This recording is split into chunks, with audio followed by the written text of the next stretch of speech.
Commissioners meeting for Monday, January 12th, 2026. Please stand for the invocation by Mr. Irvin Gilliard and the Pledge of Allegiance.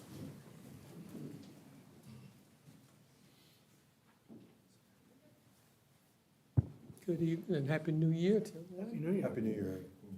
Our Heavenly Father, we honor you, we praise you, we give you all the honor, give you all the glory. And we're so thankful that you have allowed us to see this new year of 2026.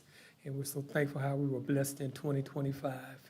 And as we start, we ask a blessing for our county commissioners, just lead and guide them in the decision-making as they decide what's best for the citizens of Nassau County.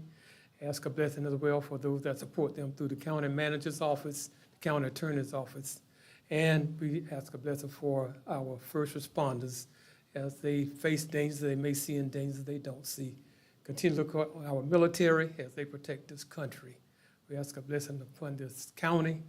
Just keep us blessed and safe. In Jesus' name we pray. Amen. Amen. Join me in the pledge. I Pledge allegiance to the flag of the United States of America and to the republic for which it stands, one nation, under God, indivisible, with liberty and justice for all. Madam Clerk, will you please call the roll? Commissioner Hutman, Here. Commissioner Gray, Here. Commissioner Farmer, Here. Commissioner Martin, Here. Chair McCullough.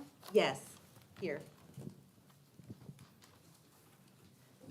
County Manager, do you have any expansion or deletions to the agenda?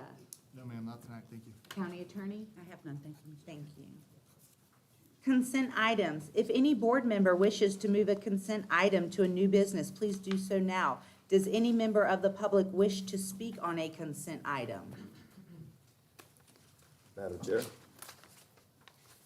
I'd like to move tab T, please.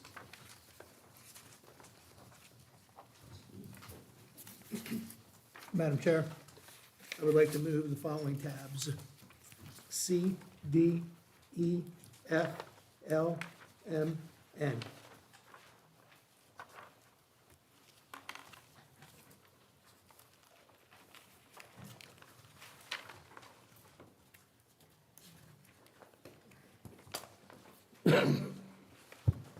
Seeing no other items to be moved, I will take a motion to approve the consent agenda. Motion to approve the consent agenda items A, B, G, H, I, J, K, O, P, Q, R, S, U, V, to the, a motion to approve. Second, Madam Chair.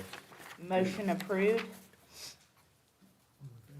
All in favor say aye. Aye. All opposed, like sign. The consent agenda passes. Now to new business. The new business items will be C, D, E, F, L, M, N, and T. Does any member of the public wish to speak on a new business item? Seeing none, we will start with tab C. Approve and authorize the chair to sign contract number CM 4068 with 108 Fire and Safety LLC for one Braun Chief XL Rescue in the amount not to exceed $750,000. Motion to approve? Do you have a motion to? Okay, go ahead, Mr. Pope. Sorry. Madam Chair, for items C, D, E, and F, those four items are four separate purchases of new rescue units for our fire rescue department. And so as we utilize our inventory extensively, we put a lot of miles on these pieces of equipment. The chief is a very good steward of maintaining reserves. We're really trying to get our fleet back up the best we can to make sure that we have the best resources available. This will get four critical pieces in place soon. Through these agreements, the chief has actually negotiated to buy some pieces that are a little bit more available rather than waiting for 3 years. So with this, we could have essentially about four new pieces in place in 4 months, in 1 month. And the best part is all of this really is in our fleet replacement plan, and so we budget for this on an annual basis to make sure we have that rolling inventory to make sure we have those new pieces of equipment. And Madam Chair, as you all know, the reason I moved everything that I've moved from consent to new business is because of the amount of money that's being spent, and I just think that it deserves an explanation. I have no problem with any of these purchases and expenditures. As a matter of fact, I am going to make a motion to approve tabs C, D, E, and F. Second. Motion to approve tabs C, D, E, and F. All in favor say aye. Aye. Opposed say nay. Motions carried. Madam Clerk, is that okay to do all four together? Yes, ma'am. Our next agenda item will be tab L. Approve and authorize the chair to execute contract number CM 4051, the piggyback agreement with Ring Power Corporation for the purchase of one Caterpillar motor grader in the amount of $401,827,000. I can take that one through the chair. As you well know, on your side of town, the road graders run continuously, and they wear out just like anything else. And so, as being good stewards of the taxpayer dollar, we have a fleet replacement program so that we're continually replacing heavily utilized pieces of equipment like graders to ensure we continue to provide services to citizens. And so this is part of the acquisition process through our fleet management program. It's budgeted for, and it's a needed purchase. Thank you. Motion to approve tab L. Madam Chair, move to approve tab L. Second. All in favor say aye. Aye. Opposed say nay. Motion carries. Tab M, approve and authorize the chair to sign contract number CM 4060 with Buckeye Elm Contracting LLC for the removal of lead-contaminated soil at the former Nassau County Jail Detention Center, abandoned shooting range in the amount of $809,000. Through the chair. So this is the final reclamation project at the old sheriff's admin site on State Road 200 near 995 is where the jail used to be located, and behind the jail, actually to the east of the jail, was a shooting range. And so all the brass and the physical solid materials have been removed. The jail's been removed, the old office has been moved, and this is the final removal of the contaminated soil. It's been tested, it'll be removed from the site, and then we'll have a clean bill of health. And just as a side note, we are making great progress working with the Department of Transportation to make some improvements at 200. And this property will provide a new access to William Burgess, and so it'll add additional capacity to the intersection of State Road 200 with William Burgess. And so it's actually really great progress and ready to wrap this one up after probably almost 2 years of reclamation activities. Thank you. Motion to approve tab M. Madam Chair, I move to approve tab M. Second. Motion made by Commissioner Martin, seconded by Commissioner Hupman. All in favor say aye. Aye. All opposed say nay. Motion carries. Tab N, authorize and approve the chair to award contract NC 25-0017-RFQ to Kimley Horn and Associates, Inc., and execute contract number CM 4075 with Kimley Horn and Associates, Inc., for the professional design services for County Road 107 from State Road 200 to Parliament Drive in the amount of $1,500,000. Oh, there you are, Mr. Companion. Last time I looked, you were there. Thank you, Madam Chair. Commissioners, yes, what's before you tonight in tab N is, actually, I'm really excited to talk about this one. It's State Road 200 intersection with County Road 107, which we all know is plagued with delays and issues at that intersection due to capacity. This project will enable us to work with the state. They have their own project to extend the 6 laning of 200 eastward to allow more traffic flow through that intersection east-west.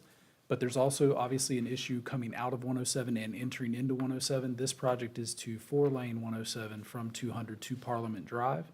At Parliament Drive, a roundabout will be installed to help that intersection as well and to make the transition from the 4-lane segment to the 2-lane segment. So this is a fairly large project, even though it's a very small area. There's a lot of things to deal with in there. Again, probably the intersection that needs the most love within the county is probably the nicest way to say it.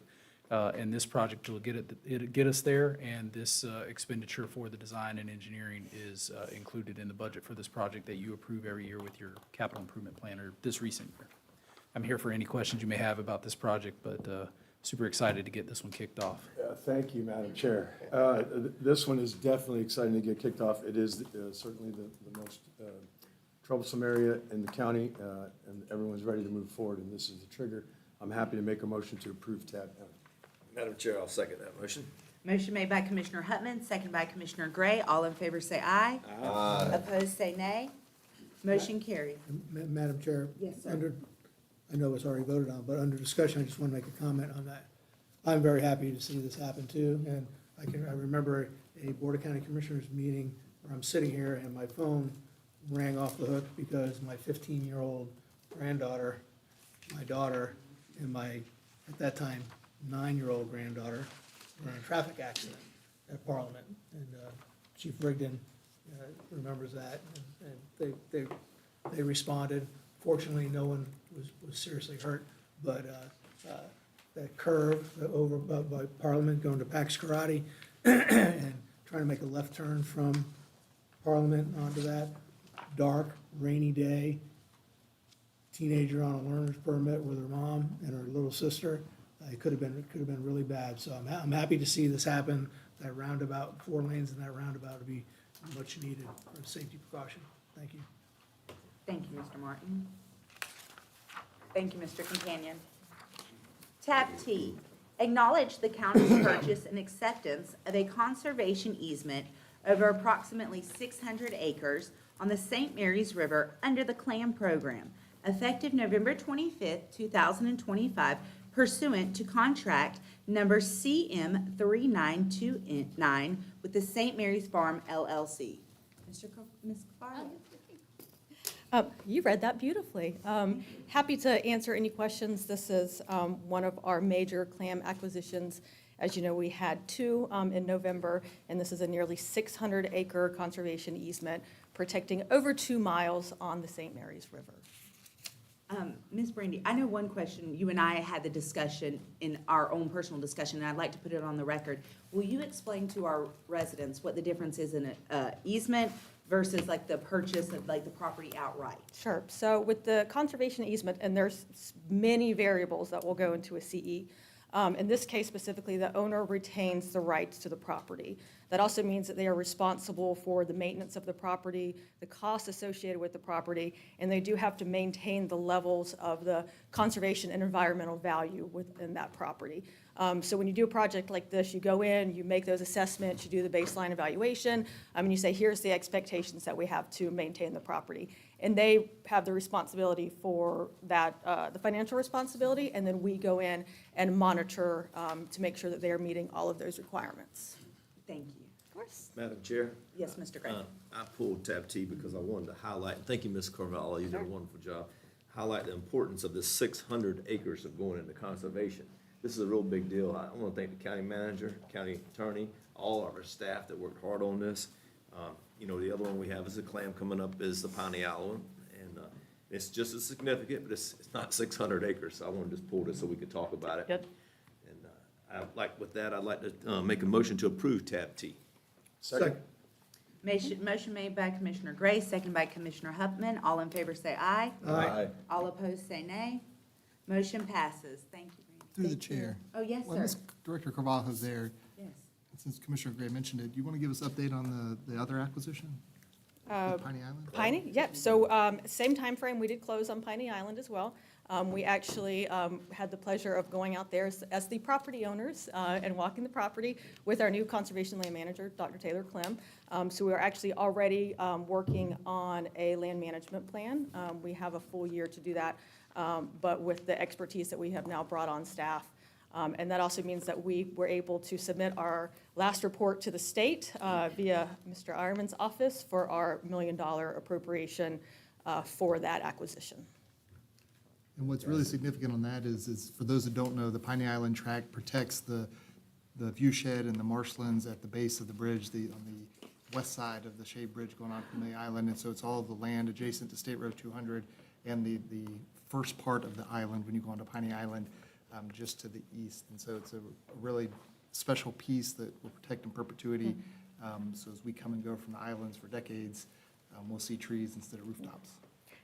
I like to say, to explain it to people, yeah, when you're going westbound over the bridge and you look to the right and you see those beautiful trees, you see the beautiful lights, you see the birds, that was our #1 project. And now it belongs to Nassau County. It's- If I may, Madam Chair. Yes, It's sir. also great to see, the voters trusted us to get this program up and running, and these are the first 2 projects, and so we are moving forward, and that's a big deal in Nassau County, so well done. Thank you. Yep. Thank you. Well done. Thank Thank you. you. Go ahead. Yes, Mr. Farmer. I just wanted to say that, I'm gonna say it again for those that weren't listening in the back of the room. As the county manager said, trees instead of rooftops. I mean, trees instead of rooftops. That's 600 acres, folks. That's a big deal. It's a very big deal. I wanna see some of you post that on Facebook for me, okay? Thank you. Madam Chair. Yes, Mr. Martin. So since the #1 project is complete, what's the new #1? Well, and so we actually had several parcels within that project. We added an additional recommended parcel that was approved, I want to say probably in June or July of last year. So the project itself is still on the list, while there are parcels that are being considered to add to the footprint of that. The recommended list for the amended top 1525 should be coming your way the end of this month. And you'll see some changes, and we're happy to go as in-depth with that as you'd like. And that's the recommendation from the CLAM committee working with the staff. So there are a few shifts, either based on owners kind of not expressing interest, or projects that, based on the CLAM's review, might have just changed. And we're going to remind folks, and that, we say the Piney was #1, because, we've really been working on that for a long time, but 1 through 15 are targets. So each one of them has a very high value, and we're looking at all of them. Thank you. Yep, sure. Thank you. Legislative public hearings. Madam Attorney? Yes. Tabs W through X are to be heard as legislative items. The procedures here are in place to give all who wish to speak for or against an item the opportunity to do so.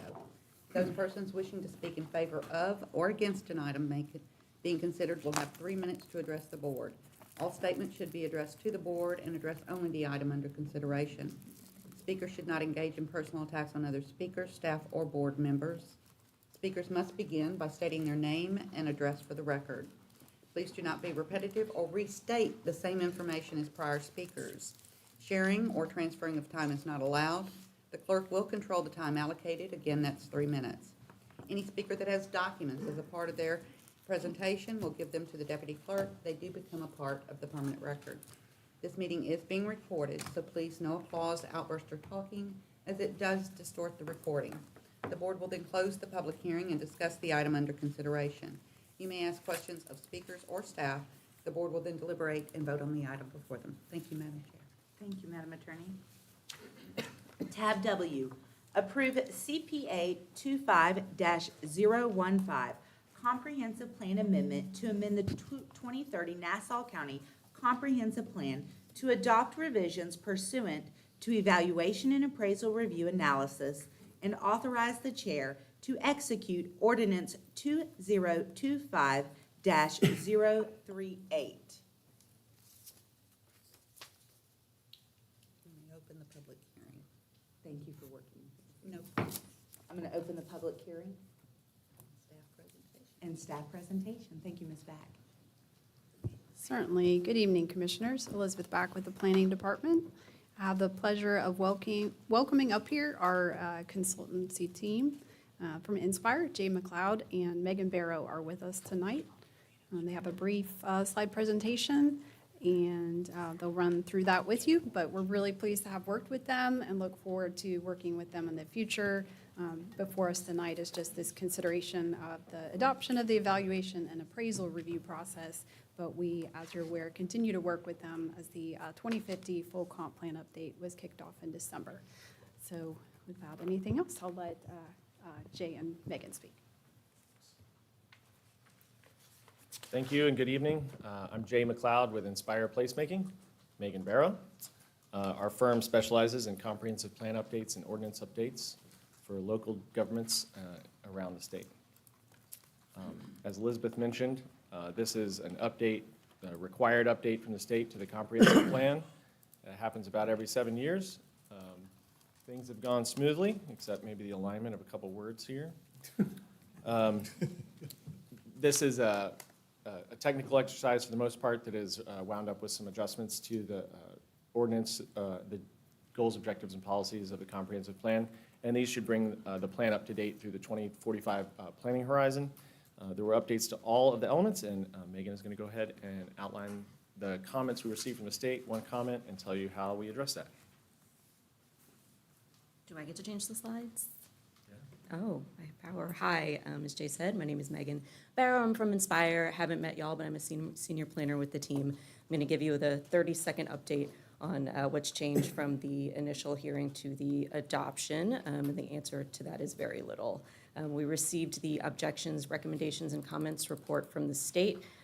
We only received one comment from Florida Commerce, so that means no objections, no recommendations. A comment is something that is suggested to change, but it's actually not a requirement. It tends to be more best practice.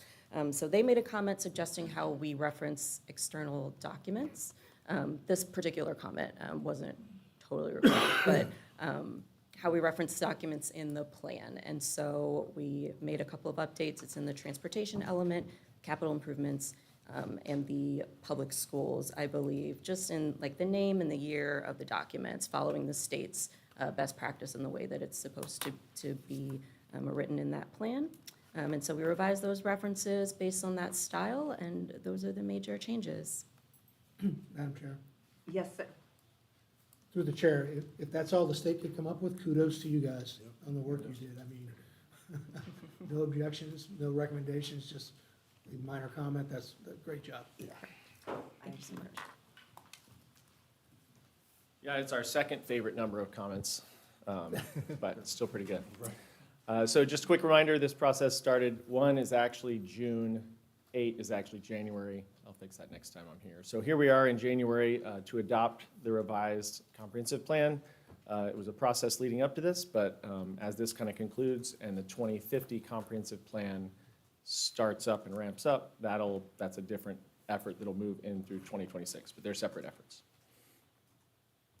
And just kind of a quick recap, the first hearing was on the 22nd of September, and then it was sent to the state for review. We got the one comment back, and the requested action tonight is the approval of the resolution and then transmittal to the state. And after that, the new plan would be, the amended plan would be effective 45 days after that transmittal. So thank you, and happy to answer any questions if there are any. Are there any questions from my fellow board members? Thank you. Thank you. I'll now call to the podium those who have completed a comment card to speak on tab W, of which I have none. No speaker cards for tab W. Do I have any board questions for staff or for members of the audience? I'm going to close the floor to public discussion for tab W, board deliberation, if any, or a motion. Madam Chair, Yes, Mr. Martin. based upon the record evidence and testimony received, I find that the plan amendment is consistent with the Community Planning Act, Chapter 163, Part 2, Florida statutes, and therefore my motion is to approve CPA 25-015. Second? Motion made by Commissioner Martin, seconded by Commissioner Hupman. Clerk, will you call the roll, please? Commissioner Gray, Yes. Commissioner Farmer, Yes. Commissioner Martin, Yes. Commissioner Hupman, Yes. Chair McCullough, Yes. 5 ayes, 0 nays. Thank you. Tab X, consider and approve an ordinance 2025-052 for CPA 25-021 comprehensive plan amendment for the reclassification of 3,052.65 acres of real property located on the north side of State Road 200 between I-95 and Griffin Road from agriculture to Transect 1T1, Transect 2.5 T2.5, Transect 3 T3, Transect 3.5 T3.5, Transect 4 T4, Transect 4.5 T45, Transect 5 T5, and Transect 7.5 T7.5. Radiant LLC, Radiant Places, Radiant Properties LLC owner, Nassau County Agent, District 4. I'm going to open the floor for discussion on tab X. Thank you, Ms. Back. Good evening again, Commissioners. Elizabeth Back with the Planning Department. And so you have seen this request before. We heard it a couple of weeks ago to transmit to the state. This is a large-scale future land use amendment, so it does require that state transmittal. The owner and applicant are Radiant LLC, Radiant Places and Properties. This is one of those that is sponsored during that time frame following adoption of the Timber to Tides design overlay. Folks have till February 1st to either get in their conflict request or their request to go to a transect and have the county sponsor that. This is the largest acreage that we've seen, but we have seen several, and as was mentioned, it's in Commission District 4. So we're looking here on the north side of State Road 200, just west of I-95, between I-95 and Griffith Road for this property. What you're looking at on this page is the regulating map that was recommended when you approved the Timber to Tides design overlay, and they are their request is to be consistent with that regulating map. The map on the left-hand side is showing you the current land use of agriculture, and the one on the right is the present zoning of open rural, or OR. And I know you've seen this before, so I'm not going to read it verbatim, but the transect assignments were chosen and selected based on the environmental conditions, what would be deemed to be appropriate in the locations shown, and to be context sensitive towards different areas. I will mention, and I'm sure you're aware, we have met with some folks out that live out this way that are surrounded in some instances by the larger property. We are seeking to make some amendments to the Articles 44 and 45 in the Land Development Code to address some of those concerns. One of those being that equestrian uses are not currently permitted in the T3 zoning district. So we're looking at language that would amend that to make it a conditional use in the Transect 3 zoning district, to do those equestrian type uses, and then to also address the fact that some of the transects have a minimum residential density. We don't want to create a situation where you have a horse farm that has to have a house for every horse or something like that. So seeking to amend that as well. But as this slide mentions, in terms of evaluating and looking at the request, the transect assignments in the areas where T1 is shown, that's a natural area, and that does consider the characteristics of the property and the natural environment. Just as you're fully aware, we have a large population increase that we're looking at, that we're envisioning, and that the Beaver studies have shown in terms of population estimates and projections for the future. So we need both commercial, employment generating, job generating land uses, which the Timber to Tides does reflect, and then also residential to support all of the folks coming to live here. And this slide just really mentions the availability of emergency, non-emergency medical care, fire stations, parks, all these types of uses. This is the area where we're trying to funnel some of that growth and to have people live, as opposed to perhaps the west side of the county, like Ms. Carvalho was up here talking about the clan properties and things that we want to preserve more on the west side of the county. So I don't believe I have anything else. We do find this to be consistent with the comprehensive plan, particularly policy FL.01.02J, the criteria for approval of a future land use map amendment. And based on that, staff is recommending approval of application CPA 25-021. There will be a companion rezoning case that you'll be hearing later in the agenda for tonight. I'm happy to answer any questions. Thank you, Ms. Back. I'll now call to the podium those who have completed a comment speaker card on tab X. The first will be Ms. Nancy Webster.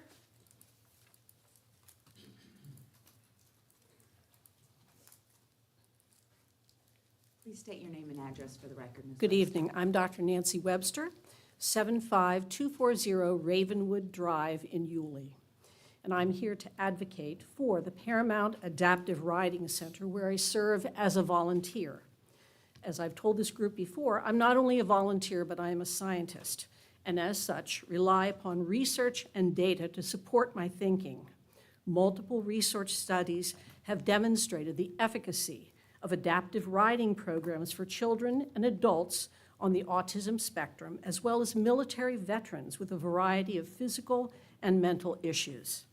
The number of individuals in both of these groups continues to grow. According to the CDC, as of 2025, 1 in 31 children at the age of 8 have been diagnosed with autism spectrum disorder, an increase from 1 in 36 in 2020. It was also noted in 2025 that up to 31% of all veterans have service-related disabilities. And it is important to note that as the county considers such a significant increase in housing units, it will also significantly increase the number of individuals who may need and benefit from the services available at Paramount. If you've never been to Paramount, you cannot imagine how impactful it is to hear an almost totally nonverbal child tell a horse, "Whoa," for the first time, and see the wonder on their parents' face.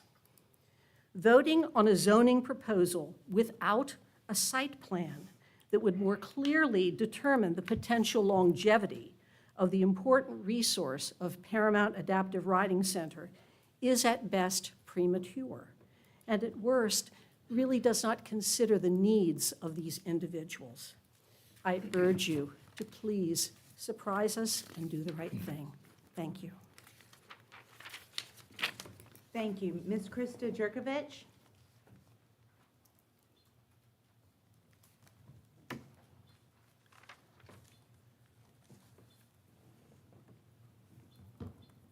Hello, my name is Krista Jerkovich. I live at 76382 Wildwood Road in Yulee. My property, my farm, Paramount Adaptive Riding Center, is surrounded by this rezoning request.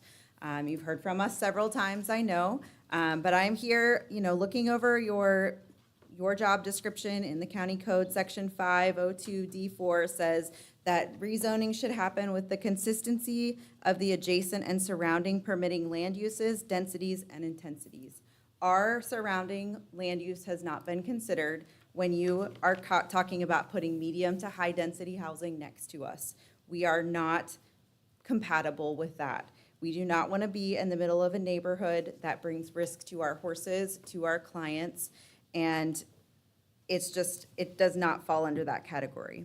Also, in section D8, it says the nature and degree of potential adverse impacts the proposed rezoning could have upon environmentally sensitive lands or areas of historical and cultural significance. And I would like to tell you that we have an area of significance, cultural significance to the community of students with special needs in Nassau County. We are providing a service that no one else provides in a place that is not able to be replicated anywhere else. So if you build houses all along the sides of our borders, that is going to impact that community greatly. I have students who are flight risks. Do you want a flight risk student running into a neighborhood, running onto a busy road? That is not where we pick to put our farm. I have horses that are used to living in their nice, quiet environment and are nice, quiet, calm horses because of that reason. And adding a bunch of construction vehicles and noise and traffic is going to change the feeling of the farm for those kids. It is a very big impact. And I, again, have never asked this committee to go back and make it so you can't develop around us. I would like it not to be high density around us. And it makes sense for it not to be high density surrounding our farm immediately. And so I don't think the map is drawn correctly. I think it needs further consideration to this community that cannot often stand up here and advocate for themselves. And several of them have tried and have had family members who have tried. And I certainly hope that you are taking those requests under consideration because it's a big deal to us. It might not be a big deal to you. You've all been invited to the farm. Not a single one of you has shown up to show that you care for those kids and what is happening at our facility. So I, again, urge you, redraw the map, do it right, take your time, 10 years down the road, we're not guaranteed that Rayner is going to be a good neighbor like they say they're going to now, because there is no site plan. And you have left them an open door to ruin what we have. So I would ask you again not to pass that. Thank you. Thank you. I have no more speaker cards for tab X. Board questions for staff or members for the audience? I'm going to close the floor for public discussion for tab X, board deliberation, or I will entertain a motion to approve or deny tab X.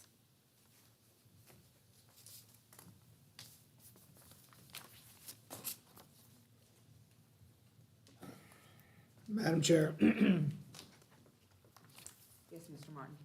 based upon the record evidence and testimony received, I find that the plan amendment is consistent with policy FL.01.02.J and policy FL.01.04A through G of the Nassau County Comprehensive Plan, and therefore my motion is to approve CPA 25-021. Second. Motion made by Commissioner Martin, seconded by Commissioner Farmer. Will you call the roll, please?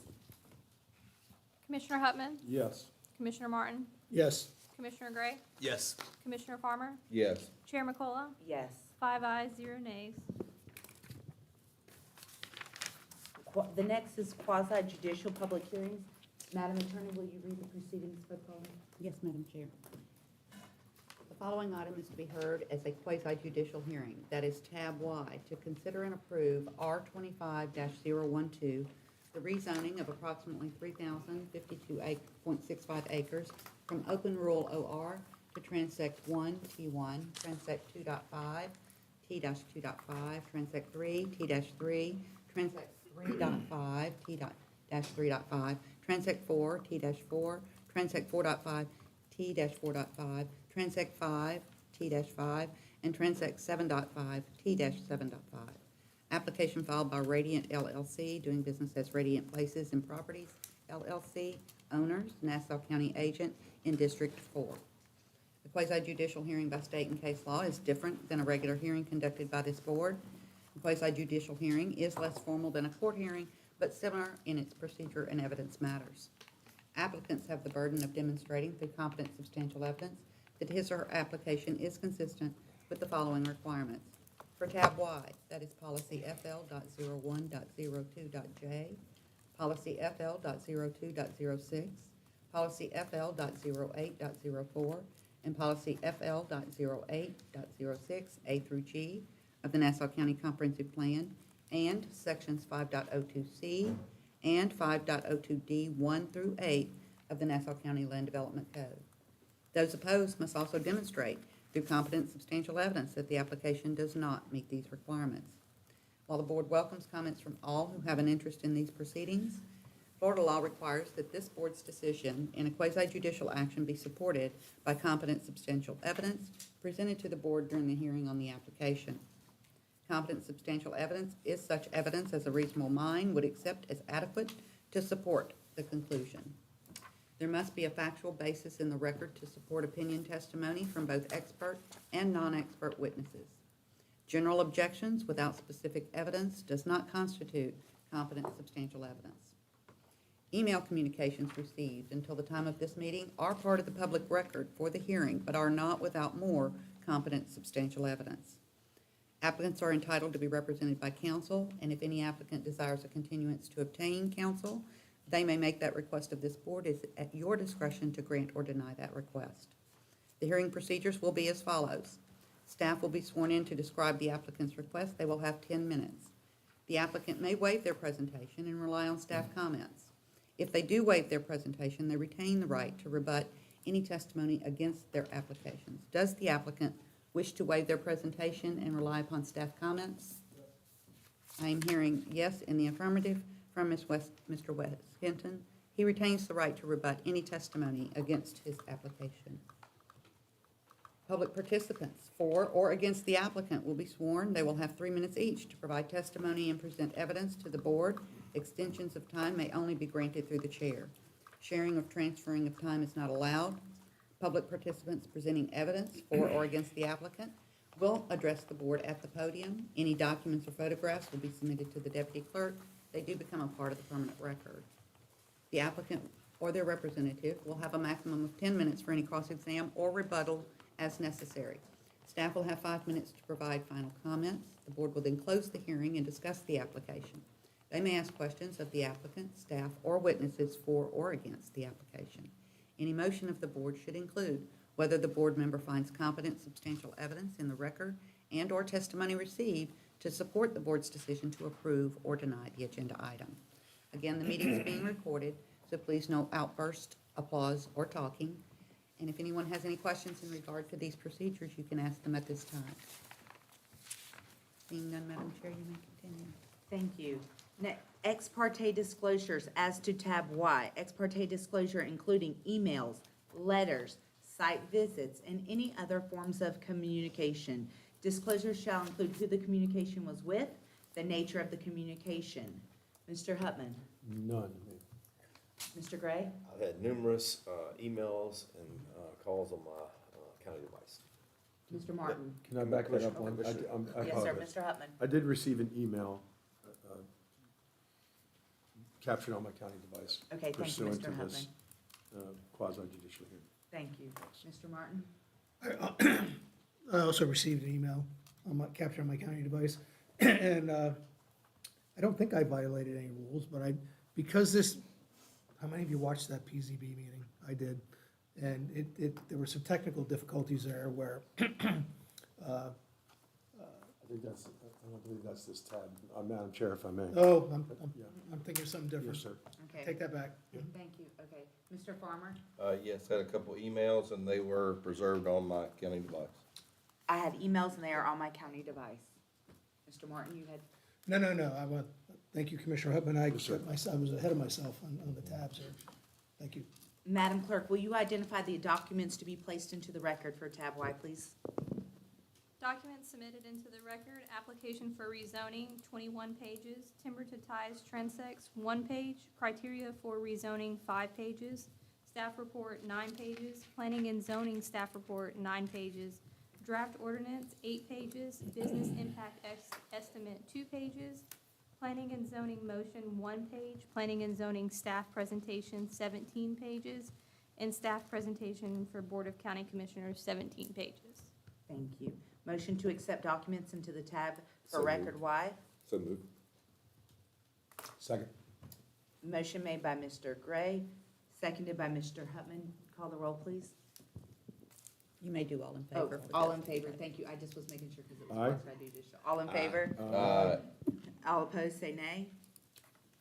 I'm going to open the floor for the public hearing for tab Y, staff presentation. Do you swear affirm the testimony you're about to give in this matter is the truth, the whole truth, and nothing but the truth, so help you God? I do. Please state your name and title for the record. Elizabeth Back with the Planning Department. Hello again.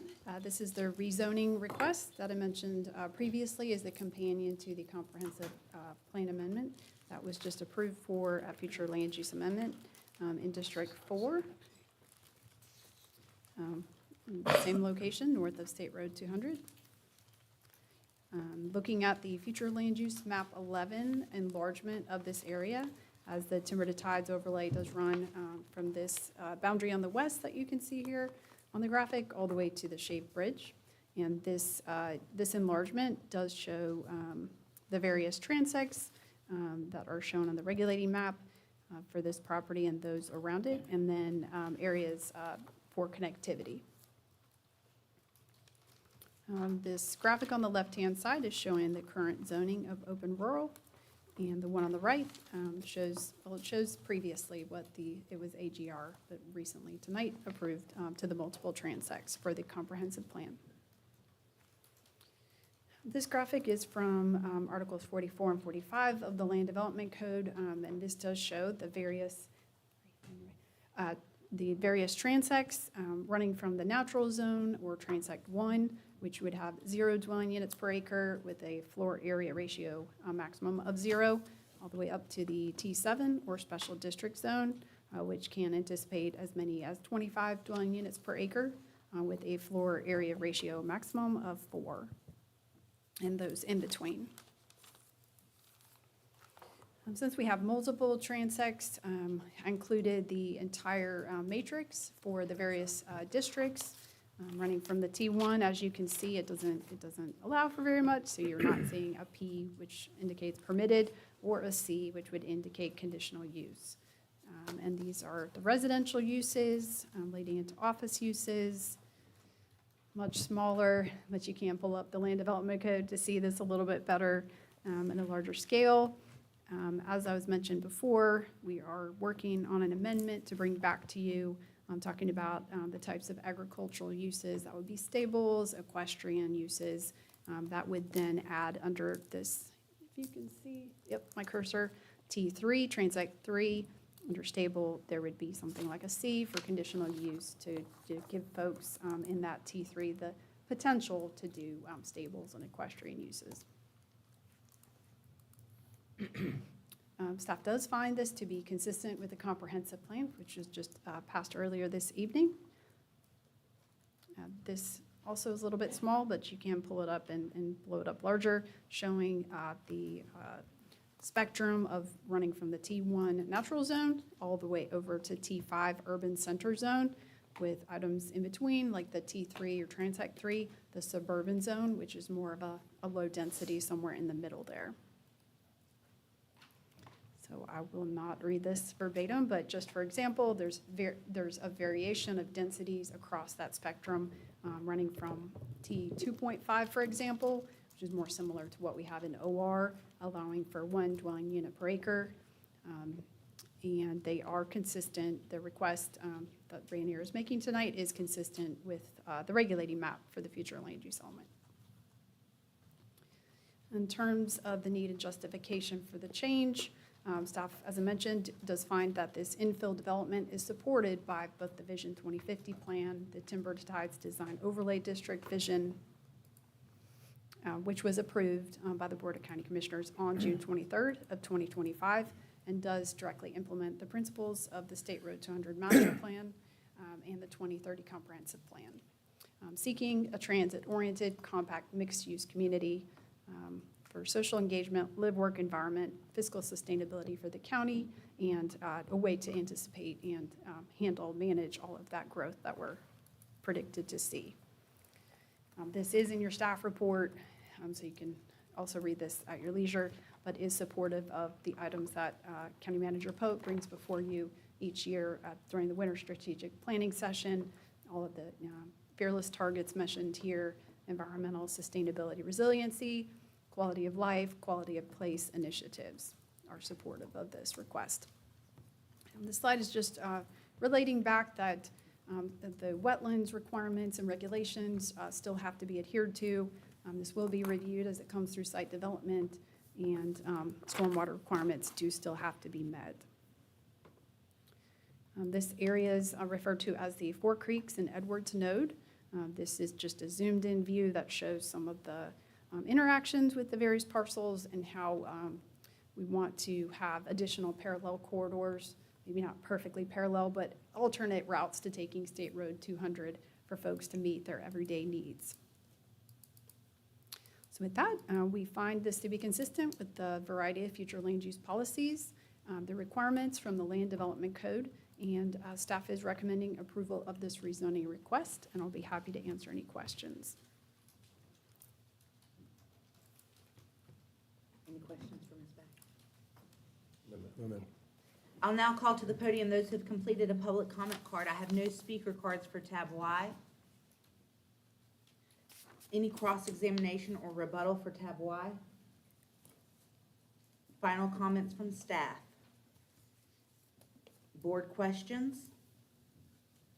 I'm going to close the public hearing for tab Y. Board deliberation, or I will entertain a motion for the approval or denial of R25-012.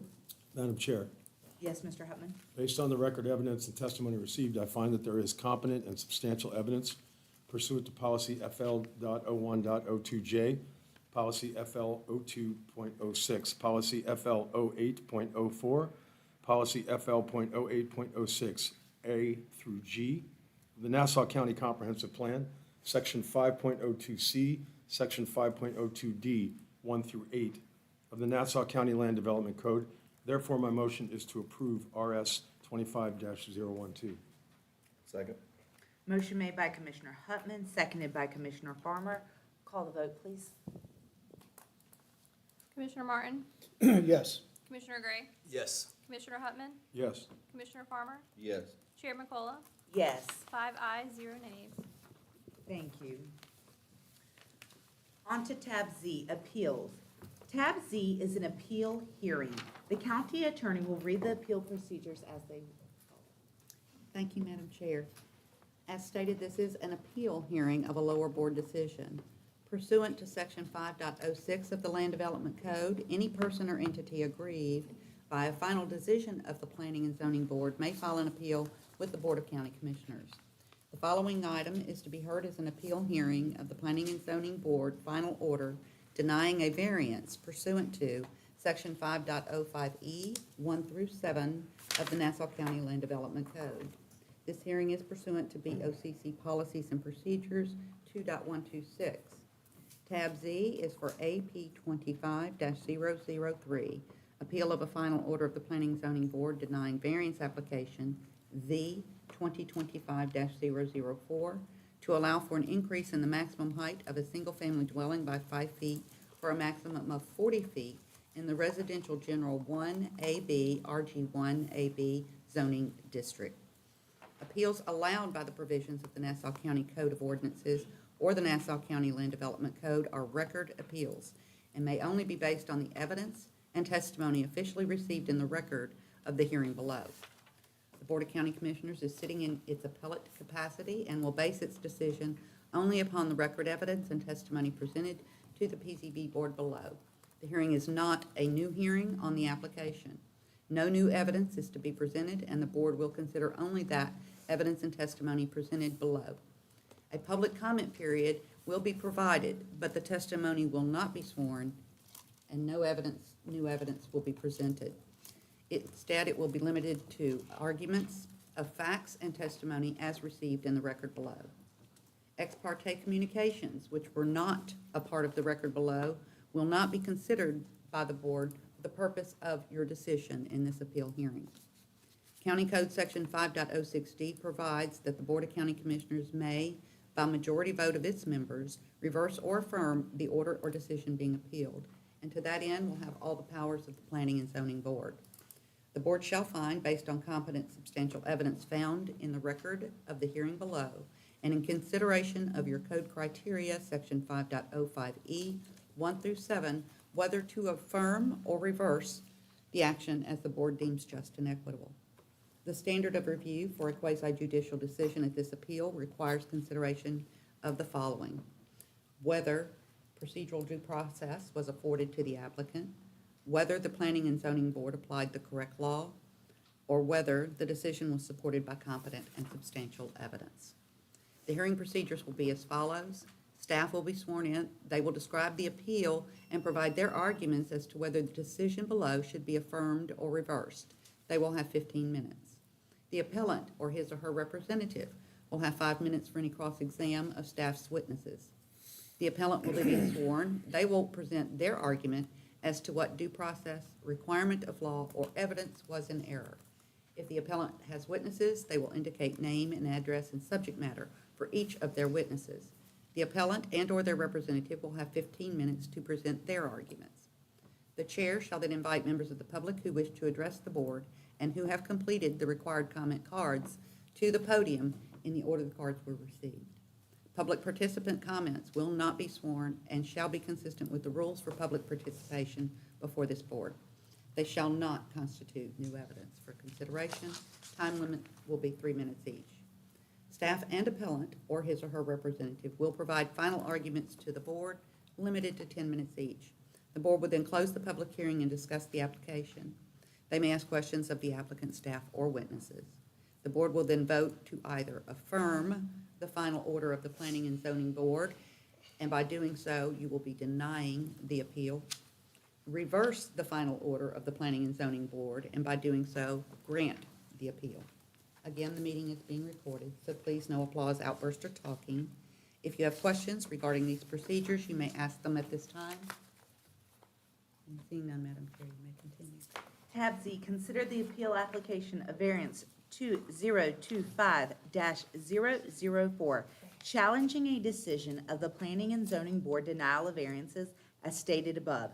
The Board of County Commissioners, after hearing, may reverse, affirm, or modify the order denying the variance request to the applicant. Ex parte disclosure, including emails, letters, and any other forms of communication disclosure should be included in the communication, who it was with, and the substance of the communication. Mr. Hupman? The applicant and I had a brief conversation in his place of business last week, where he just wanted to ensure that I had seen the appeal filed and that it was coming before the board. Thank you. So no discussion of particulars of the case. Mr. Gray? Just the app, all the information and everything that was presented in the emails on our county phones. That's all I have. Okay, thank you, Mr. Farmer. I ran into Mr. Miller actually the day that he was filing for this at the courthouse, and he just, basically told me that, it was coming our way. That's all I have. Thank you, Mr. Martin. I also ran into Mr. Miller out in town, I'm not gonna say where, but, and we didn't talk about this, but I do have some ex parte, I think it's considered ex parte communication, because this meeting had some issues, and you cannot see on video where the final vote was made.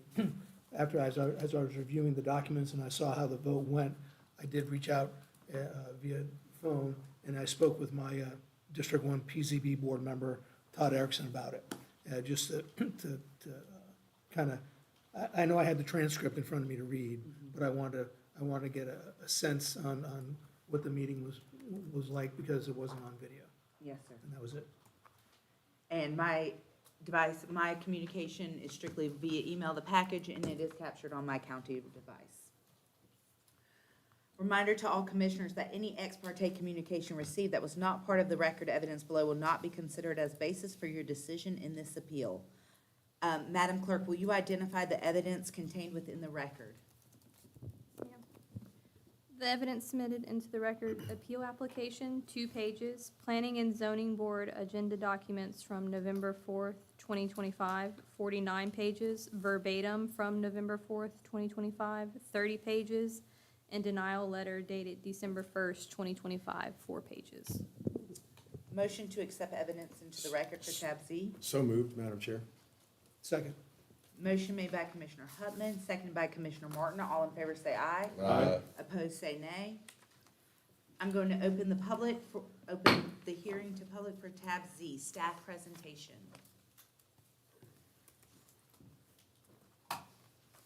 Thank you, Chair, and good evening, everyone. Adam Olson. Sorry. Oh, sorry.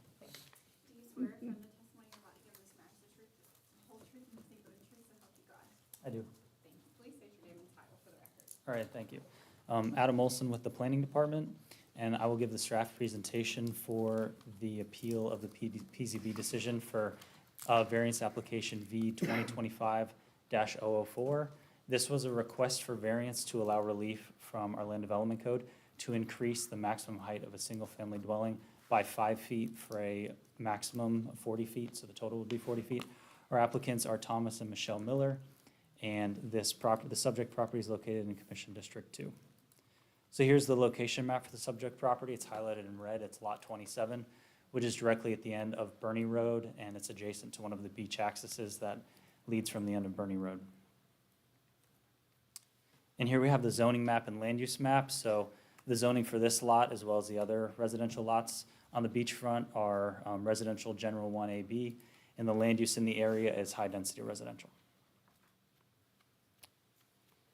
This slide shows the flood zone map, and I highlighted in blue, highlighted in blue, the different flood zones on the site plan.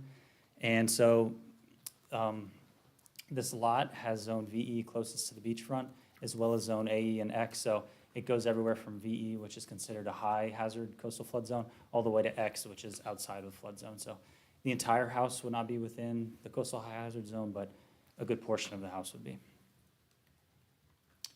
And these slides have the site plan that was provided by the engineer for the applicant. So I have 2 different pictures here. This first one was the site plan provided without a variance. So without a variance, they could achieve a home where the roof elevation is at 48 feet above sea level. The natural grade on the site is 13 feet, and so this would mean the home is 35 feet tall. And then on the second slide, if they were granted the variance, what they're requesting is a home which is 40 feet tall. So the roof elevation would be 53 feet above sea level. And again, the natural grade of the site is 13 feet, so this would achieve a home that is 40 feet tall. And the engineer provided these nice cross sections so you could see the potential height of the home. So on this slide, we have the section of our land development code which contains the regulations on how to measure building height. And so for this lot, what would apply is LDC section 6.04B2, which says that for properties located within a flood hazard area, the height shall be measured from the approved finished grade for all buildings and structures in the coastal high hazard area. So again, 6.04B2, so within coastal high hazard area, the building height shall be measured from the finished grade. And then we have to look to Land Development Code definition for grade, which says that on the unincorporated areas of Amelia Island, the reference plane for the grade shall reference natural grade instead of finished grade. So when you piece these two regulations together, it's saying that height shall be measured from the natural grade, since this is a lot on Amelia Island within a flood hazard area. So that's how we would measure height for this lot. And so, yeah, as we had the PZB meeting, this application came forward on November 4th to the PZB meeting, and it was denied by the board with a vote of 4-3. And we covered the same criteria at the PZB meeting, so the staff's position has not changed on these criteria. We still find that the majority of the criteria are not met, meaning, so criteria A, do any special conditions or circumstances exist which are peculiar to the land, but staff finds that there is no peculiarity to this lot which would warrant a variance. B, are there any special conditions which do not result from the applicant? But again, this criteria is not met. Staff do not find that there are any special conditions on the lot. Granting the variance will not confer on the applicant any special privilege, which is denied by this ordinance to others, but staff finds that granting the variance would confer on the applicant a special privilege. As well as D and E. Again, these are the same criteria which was covered during the PZB meeting, so I'm not going to go through all of them verbatim. So in conclusion, based on the inability to meet the majority of the variance criteria, staff recommends denial for relief from the following provision of the Land Development Code, which is section 12-A.06A1, to increase the maximum height of a single-family dwelling by 5 feet for a total feet. So we have the same position as we had during the PZB meeting, and this was the same presentation, and we're available for any other questions that you all have. So, thank you. Thank you. Any questions? I do. Madam Chair, could you go back to your Yes. criteria, your A, B, C? Criteria A? Special conditions and circumstances exist. So from what I've gathered from this, where this lot starts is much lower than the neighbors. That is true, yes. So he's starting very low, and he's only got so many feet that he can build a house, right? True, yes. Okay, For the maximum height, yeah. right. So how is that not a special condition? Well, he's working with the existing, that's the natural grade of the site. Mhm. And so that's the same condition that all potential homeowners would have on the island and anywhere. But they're not as low as he is. He's much lower. Which is true, but, you know, That seems special to me. And it's Okay. a different circumstance that he's having to work with. the code was changed. That's what I have in the second bullet there. So yeah, in 2021, Nassau County adopted a new section to Appendix D, which no longer permitted fill soil to be I added to lots for understand grading. So Which would make previously, that was permitted under prior regulation and is no longer I permitted. understand that, which would make that another special condition. Maybe not Okay. technically, but it's Yeah. different than other lots were treated prior, right? Okay. That's one. You may not know the answer to this, so through the chair of the county manager or anyone in the planning department that may know this. Have we denied any of the neighbors in American Beach a variance that had similar circumstances?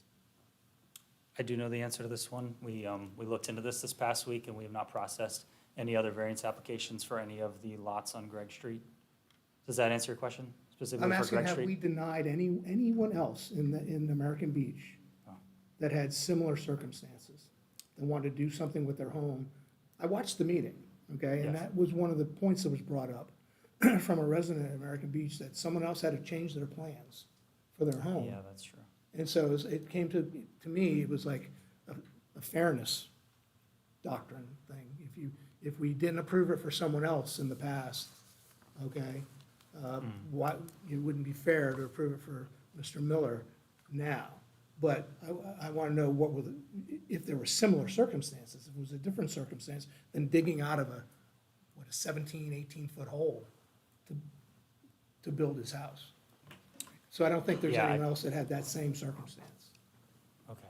I'm only familiar with what we looked at this week, which was along Gregg Street, as far as variances. So other areas of American Beach, I'm not familiar.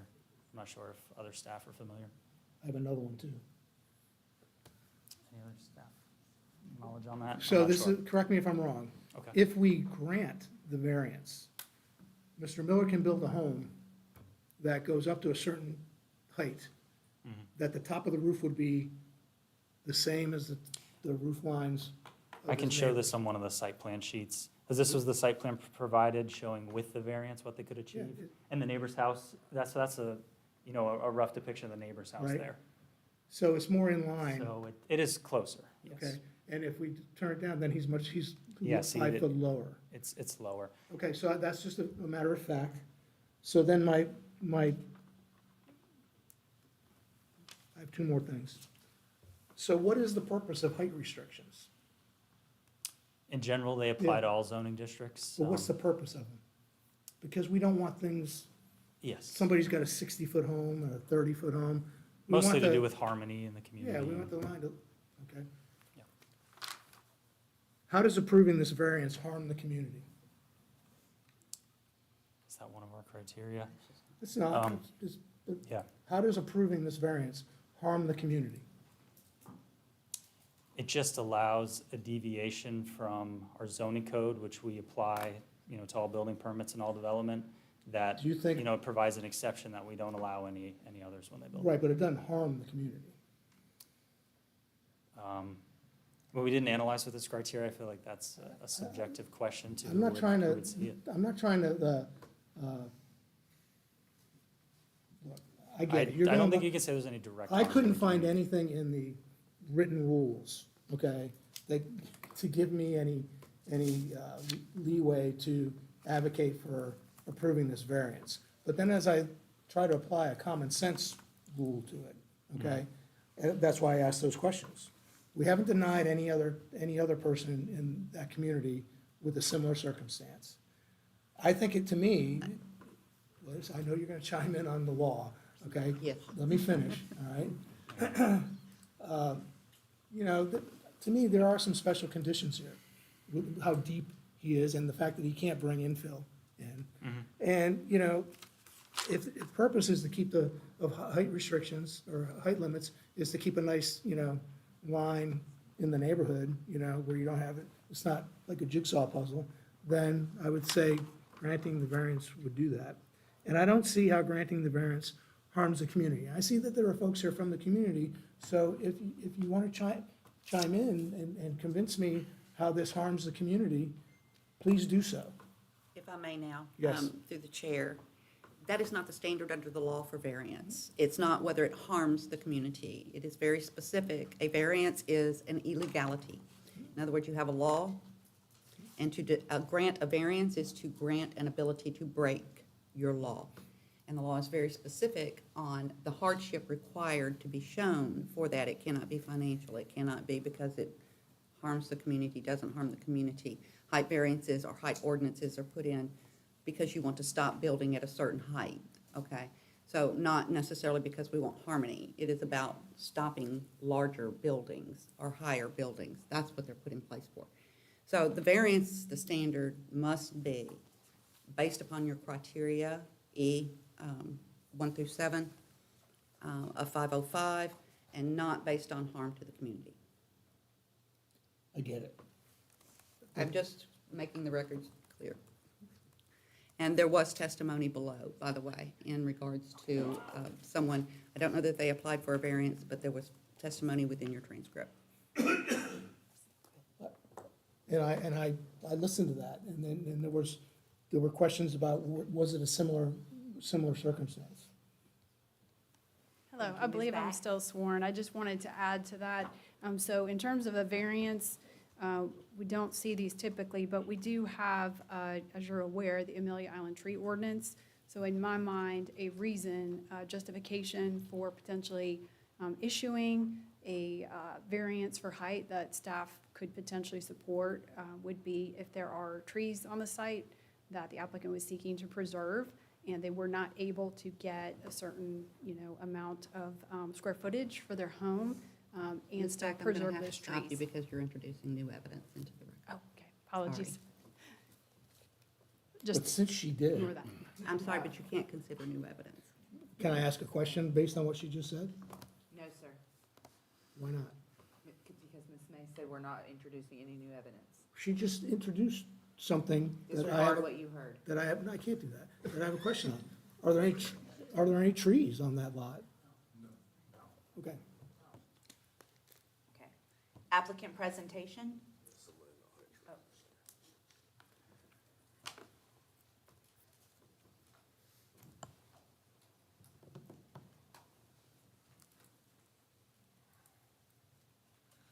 Good evening. You need to swear in with the clerk, please. I'm a lawyer. I don't give Oh, testimony. I Typically think does not, and he's not testifying, he will be argument. It was a part of the procedural reading in, but that would assume an applicant and not an attorney. so. Sid Ansbacher, 780 North Ponce de Leon Boulevard, St. Augustine, Florida, here on behalf of the appellants Tom and Michelle Miller. I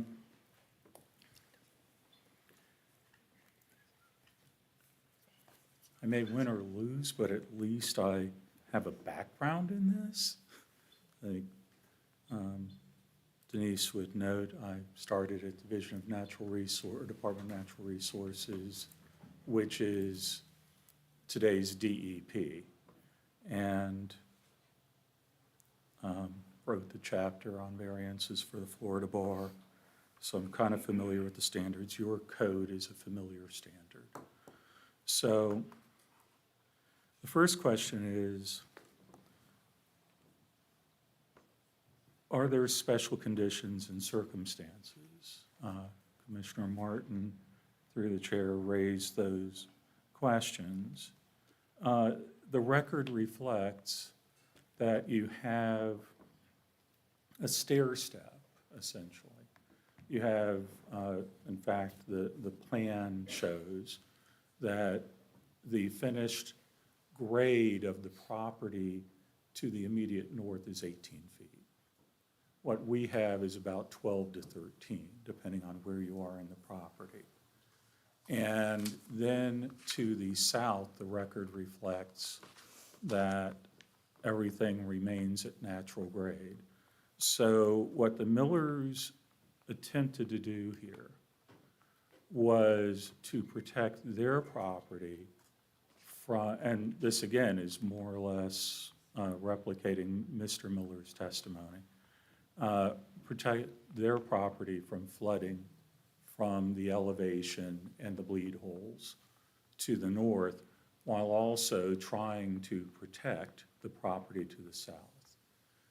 We are in a transitional period where, yes, you have the new code, but you also have everyone to the north having cubed their lots substantially higher. The record is clear on that. It's not anything that was rebutted. It can't be rebutted.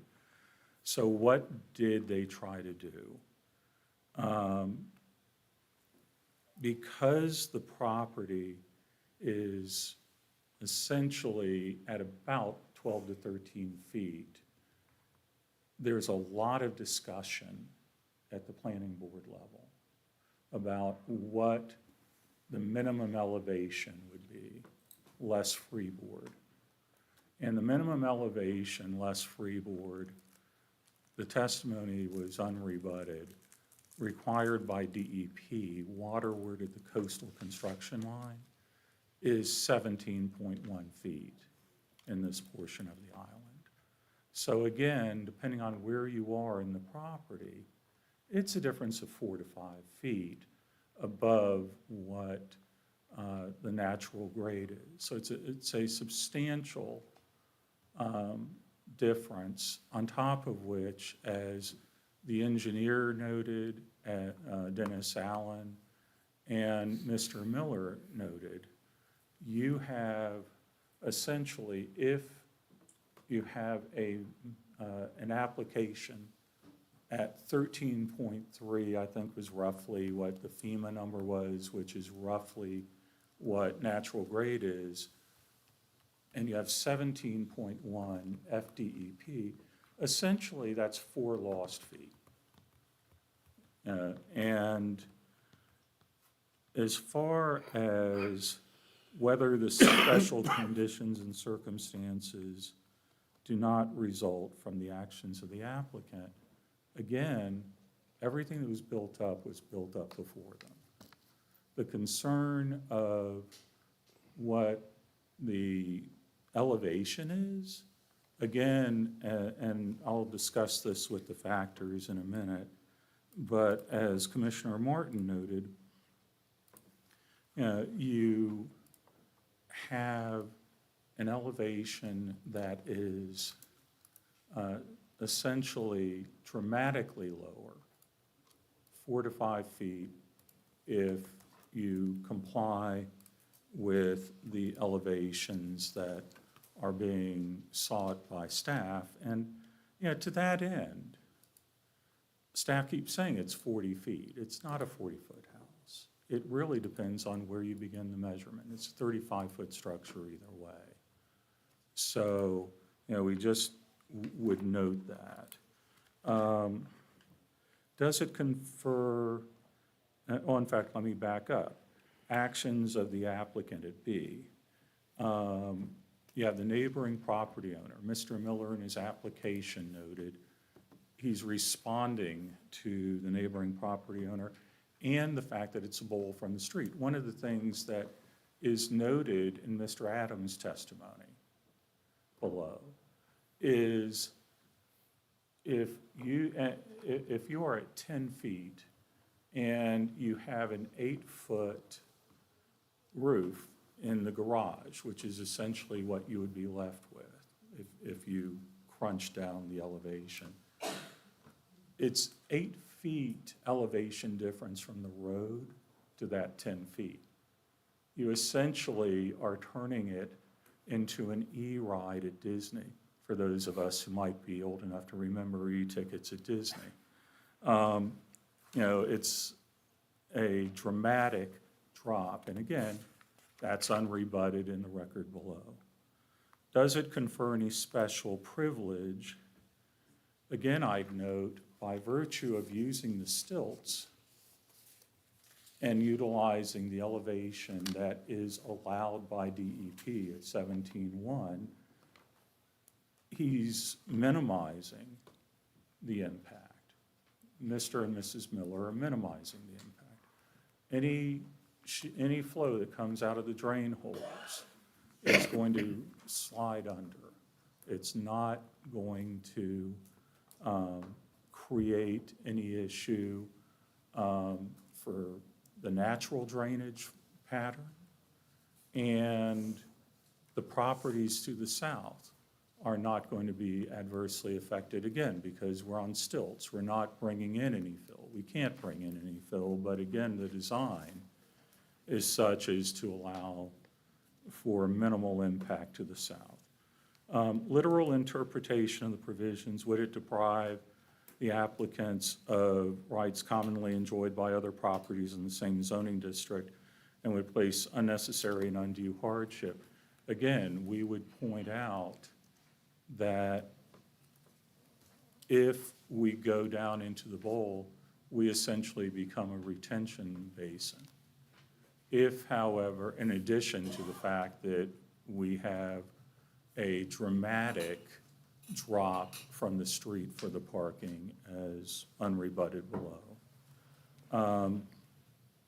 Is it the minimum variance to make possible reasonable use of the land, building, or structure? I think that what we've said before shows that that is the case. And is it in harmony with the general intent and purpose of the ordinance, and the variance wouldn't be injurious to the area involved or otherwise detrimental?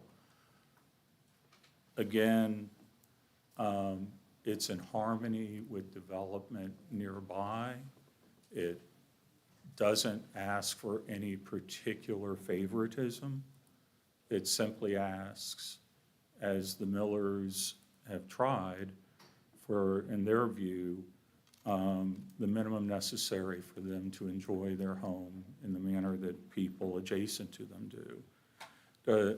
And I think staff has acknowledged that there's no impact on the density or intensity of land use as designated on the map or the underlying land use. Just for what it's worth, and not to be picky about it, but intensity and density under our 5th District Court of Appeal standards would mean, if we are at the same intensity and density, an acknowledgement that the structure meets code in terms of dimensions. So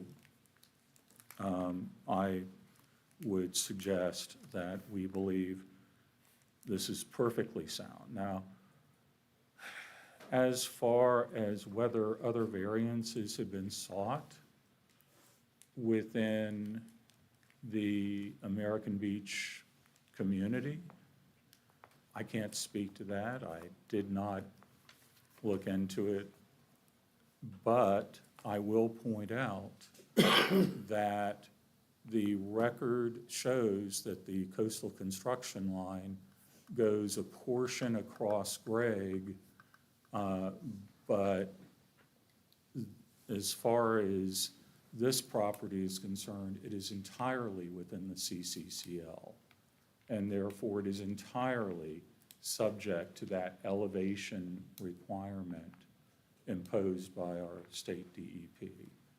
So our view is this is a transitional period, and this is a transitional property.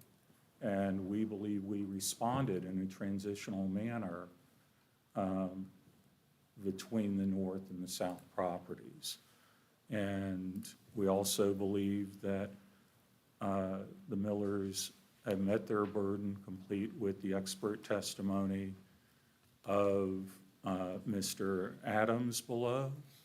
And with all due respect, we believe that the interface among FEMA, FDEP standards, and the code combined with these transitional facts were overlooked. And we also would note, this is a 4-3 vote before. This is not a typical variance where someone is asking for something that is a clear exception to the code. We believe we are utilizing the best facts we have to try to comply as best we can with FEMA, state, and local standards. And I, at this point, stand for any questions. Thank you. Are there any questions? I'm good. Thank you. Public comment. I have no speaker cards for tab Z.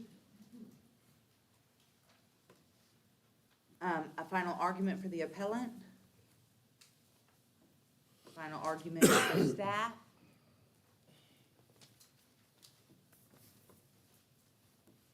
Hello. I have one thing I would like to add, and that's going back to the site plan that was prepared for the applicant from the engineer. Oh yeah, we have that on the slide here too, so hopefully you can see that. Can you see the elevations? I know they're pretty small, but I printed it here, so I'll go over the numbers. But the one thing that I wanted to point out, so again, we have these two site plans with and without the variance. And so without the variance, the finished floor elevation is shown as 19.39 feet. And then with with the variance, the finished floor elevation is 21.39 feet. So again, 19.39 feet versus 21.39 feet. So that is 2 feet. So I just want to point out that the difference in the finished floor elevation is 2 feet. And so the difference in height is mostly being, well, the extra 3 feet are being made in the ceiling height of the 3 floors. So with and without the variance, the finished floor elevation is a 2-foot difference. So they're not, pulling themselves too much up higher from the potential flood zone. It's really just about a 2-foot difference from where they would be, distancing themselves from the flood zone. So that's the one extra thing I wanted to point out. So, thank you. I'm going to close the public hearing for tab Z, board deliberation, or I will entertain a motion to affirm or reverse the final order of the Planning and Zoning Board. Board deliberation.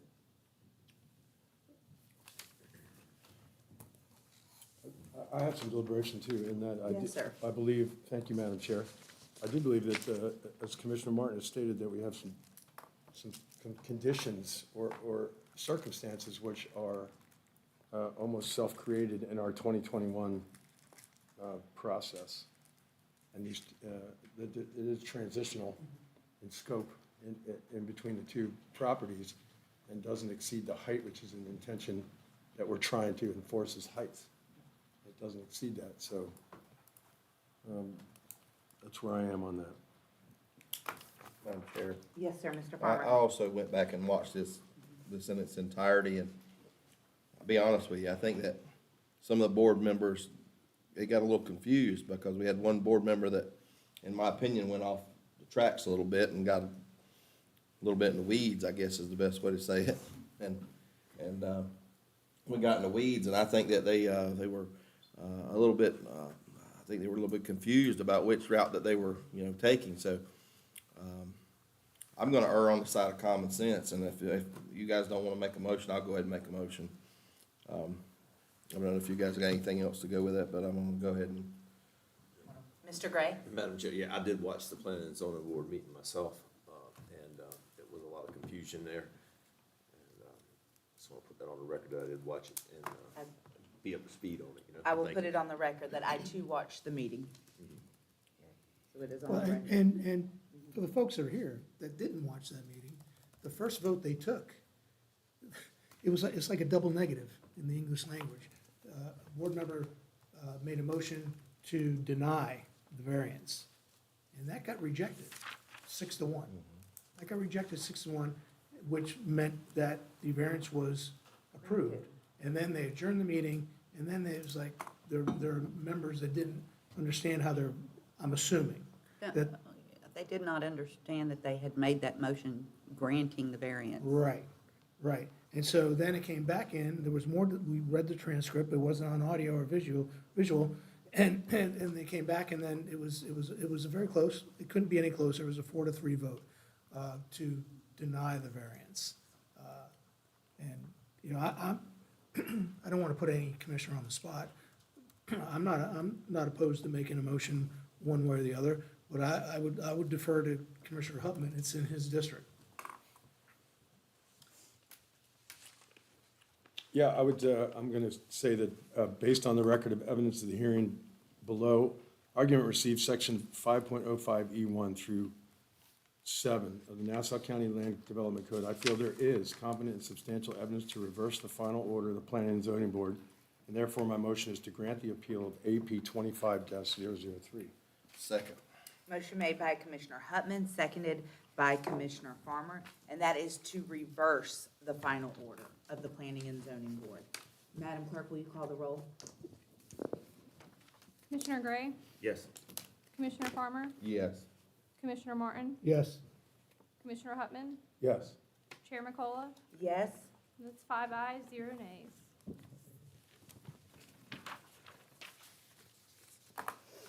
Informational items. Tab AA, informational only.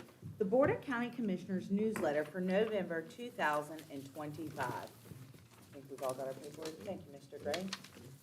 a great newsletter, Ms. Sabrina and them, they always do a great job. General public comment. I have one speaker card for general public comment. Comments can only be for items under the authority of the Board of County Commissioners. Time limit is 3 minutes. Mr. Charles Derringer. I'm glad you got to stay with us and see all the exciting work you do. Well, thank you. My name is Charles Derringer. I represent Authentic Impact. I'm the director. I wanted to take this opportunity to thank the board and the county for giving us a grant.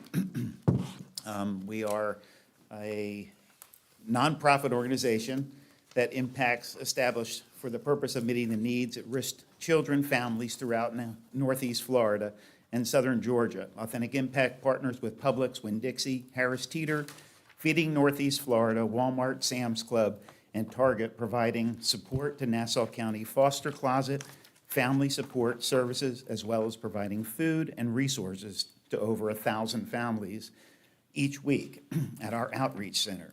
Over $3.5 million of groceries are given away each year with the help of over 20,000 volunteers. I have a couple letters that were given, that I brought with me, that were given from the community.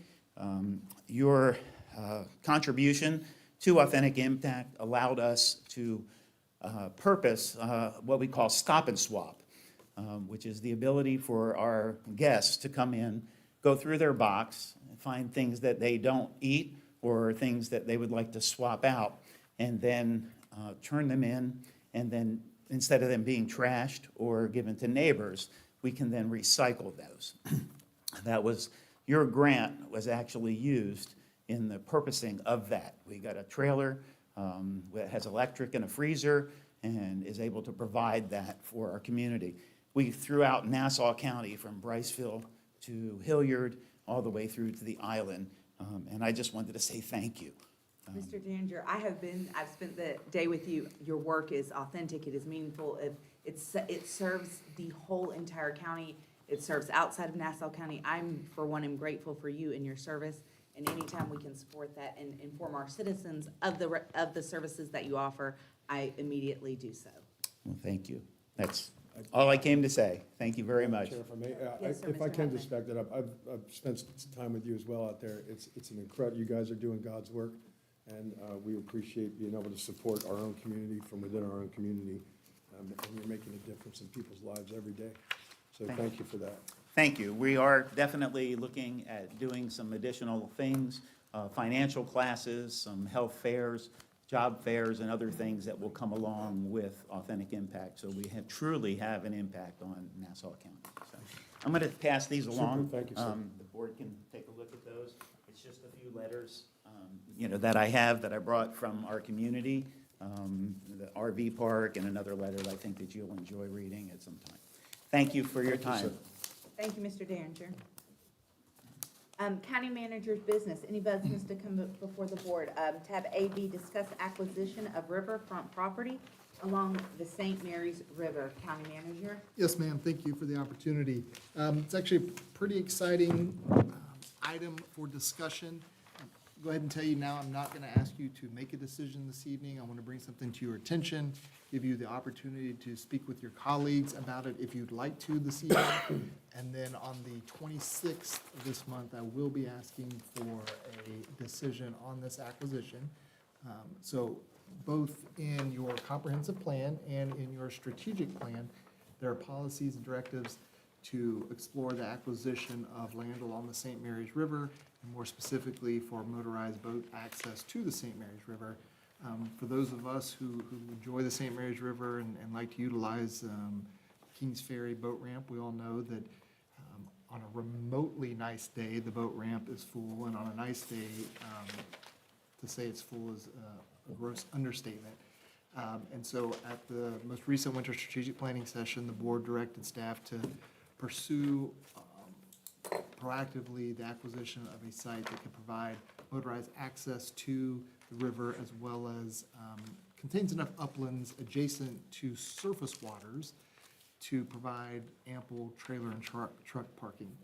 If you're familiar with the St. Mary's River, there's a very large floodplain in most parts of the river adjacent to the banks, And so the opportunities for properties that have vehicular access to a site, that also have substantial uplands adjacent to surface waters, it's pretty slim pickings when you really start going down to the more navigable parts of the St. Mary's River.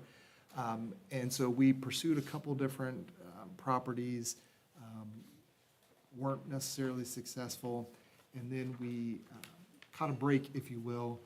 Properties previously known as Iron Horse Ranch, more recently as Cowley's on the River, became available.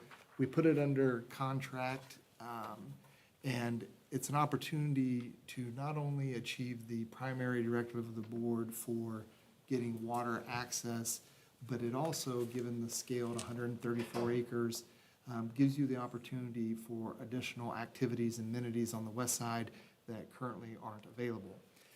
So we've had a due diligence period, we've had a series of back and forth negotiations with the property owner, and where we are at this point is on the 26th, you're going to be asked to either ratify or not ratify the purchase sale agreement, the contract, execute the sale, and then we'll close almost immediately thereafter. Where we are is there's about a 10% difference between the most recent appraised value and the negotiated reduced asking price of the seller.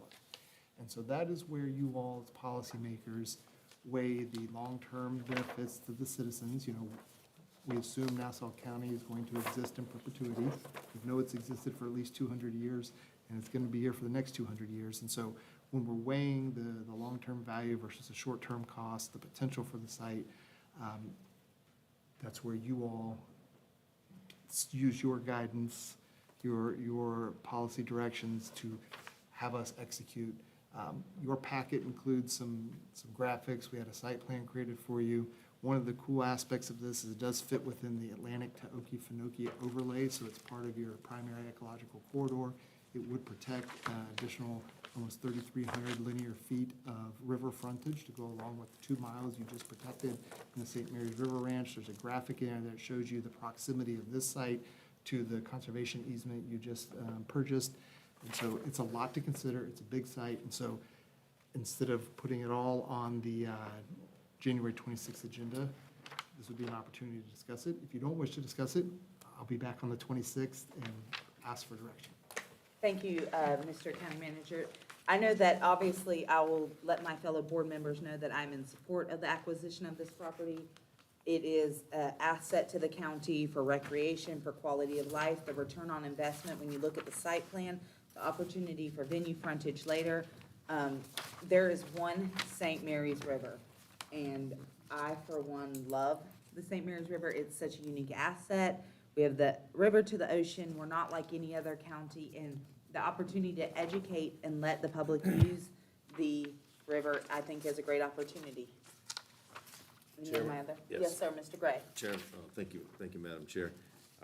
I as well believe in appraisals and paying what something's worth, but this piece of property, I'm gonna just highlight what I've seen here. It's a rare opportunity, and I feel my opinion to the board. It's a rare opportunity. It's a rare riverfront site for boat access, parking, and having public amenities the way it's already laid out and everything. It would cost us a fortune to do this, even if we could find another piece of property like this. So I like what I'm seeing here. I've talked to Mr. Pope about it already, our county manager.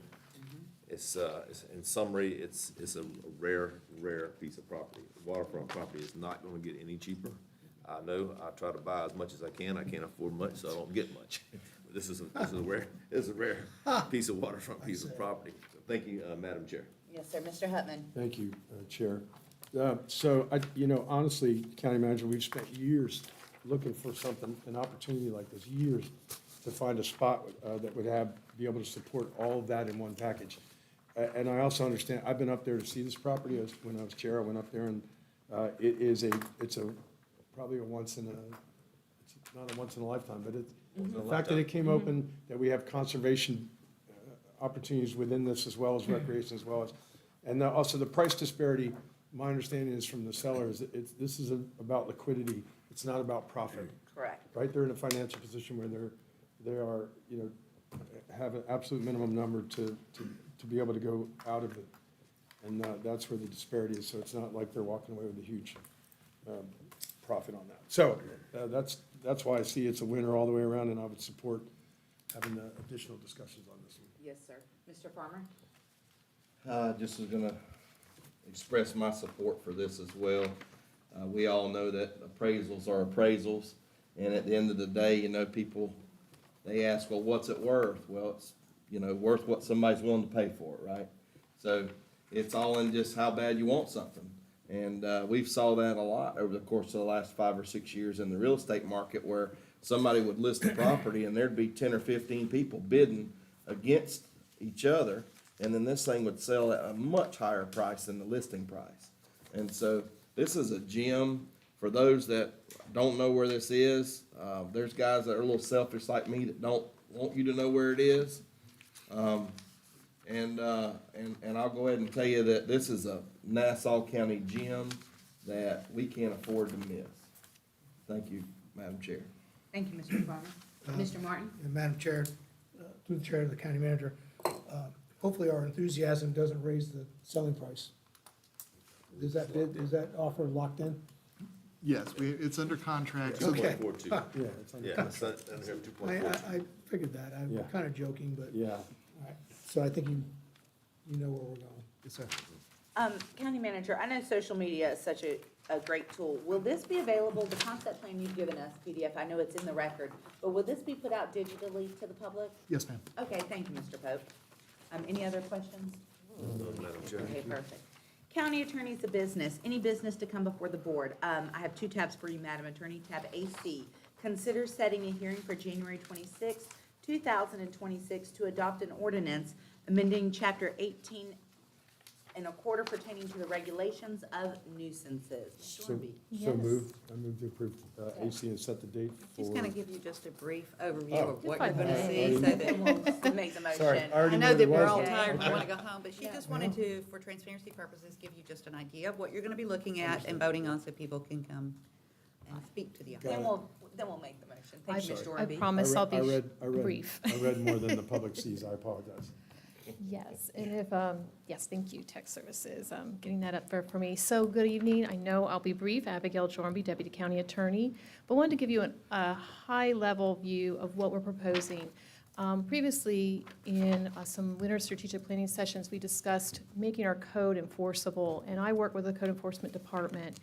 In working with them, we have Chapter 18 and a quarter pertaining to nuisances. This chapter has not been updated since 2015, so that was our last update. And with working with them, there are some provisions we would like to bring before you on the 26th. This chapter essentially regulates abandonment of airtight containers, nuisances affecting public health, accumulation of trash, litter, and debris, and unserviceable vehicles is what we're currently calling them. And in working with code enforcement, some of these provisions, they're just antiquated. What we've done is taken a look to actually revise the definitions. There's quite a few that are mirroring state law, and right now we're behind state law. They've been updated as we go. And so we've done that to provide internal consistency in the ordinance. And I'll get into the details on the 26th, but this is just kind of an overview of what we're going to be doing. One other item that we'd like to change is to actually work on the regulation of unserviceable vehicles. We're not changing much, just the actual amount of time a vehicle can remain on a property. It becomes an enforcement concern when it's 6 months. That's a really long period for the officer to note a violation, then they have to go back 6 months later to see if it's been complied. Another definition that we're clarifying is really what is litter. We're also adding the ability to look at accumulation of dead or dying grass, plants, shrubs, trees that may be affecting public health. And then also one item that has come up in the past is really intergovernmental coordination with our sheriff's office. They will have a public nuisance that they want code enforcement to come out.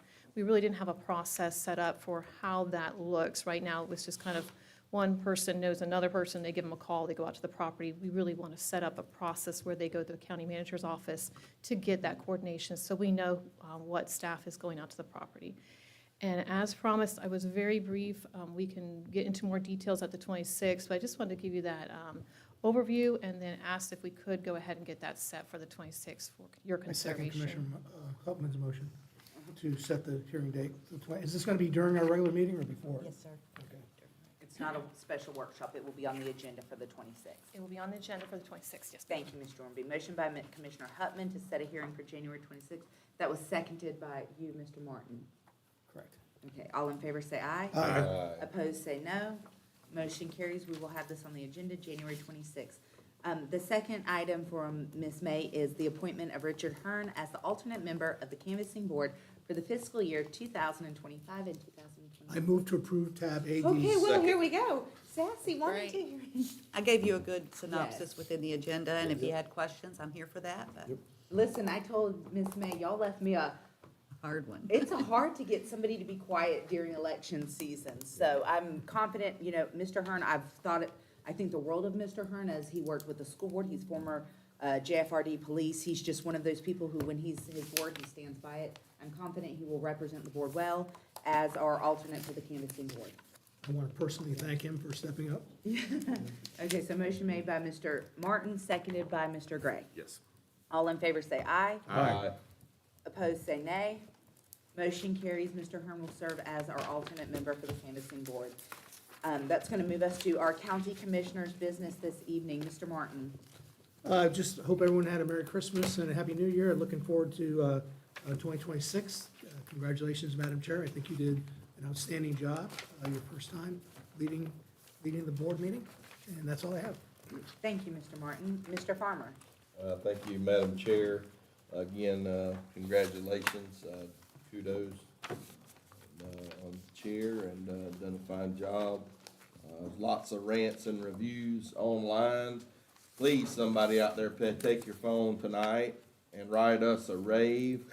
643 acres, folks. Can we get the same love about that we get if we go and watch something get developed legally that's maybe as small as 15 acres, where we're getting bashed over the head, you know, and if they follow the rules, it's illegal for us to stop them.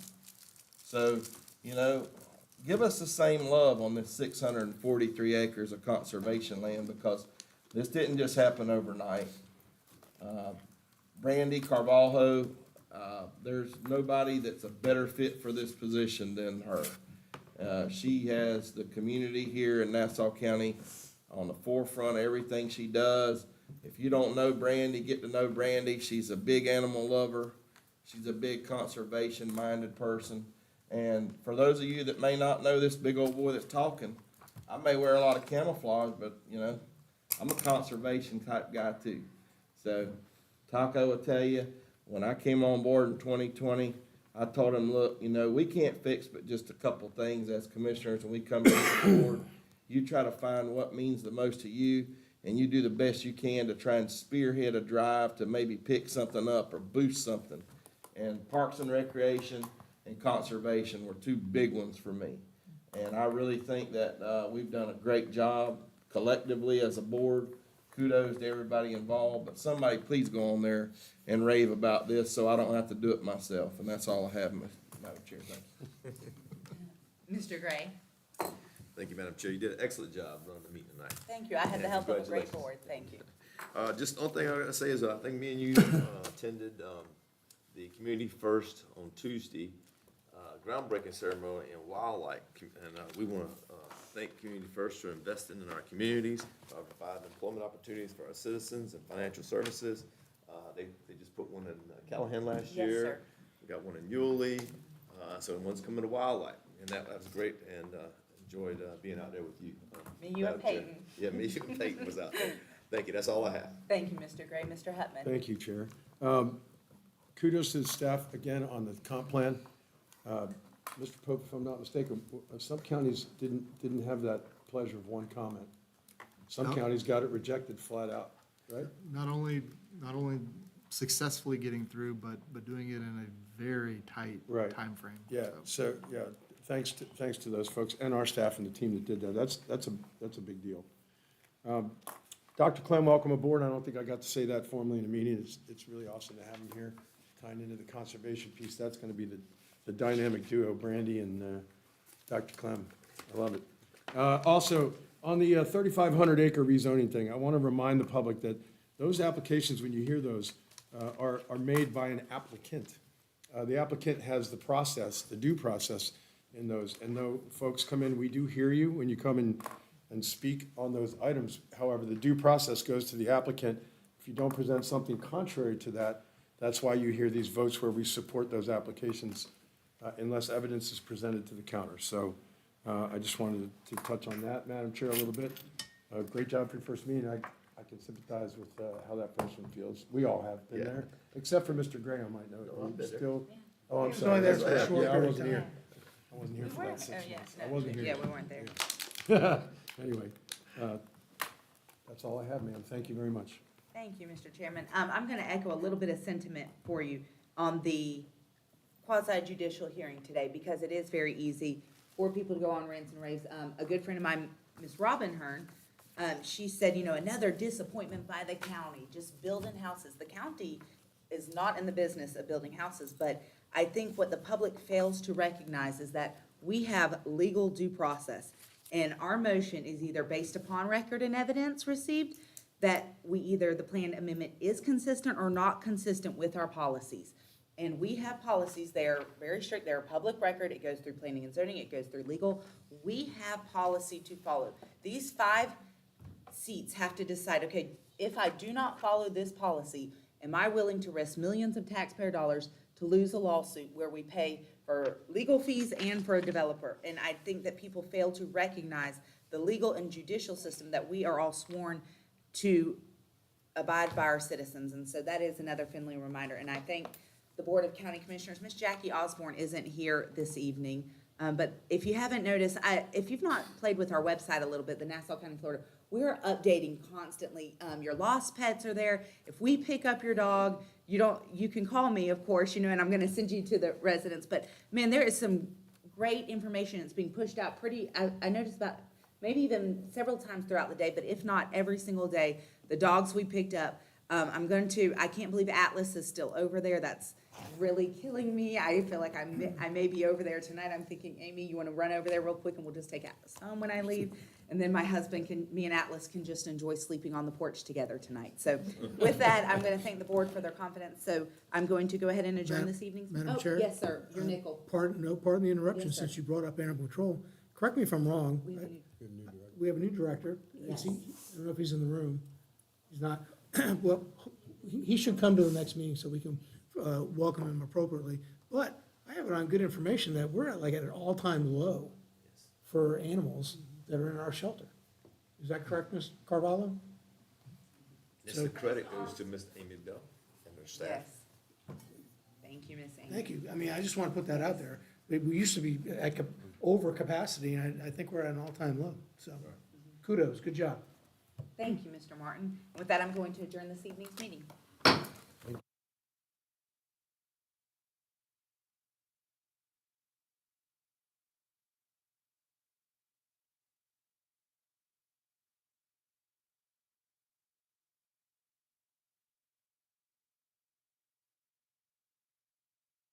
Recording stopped.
you.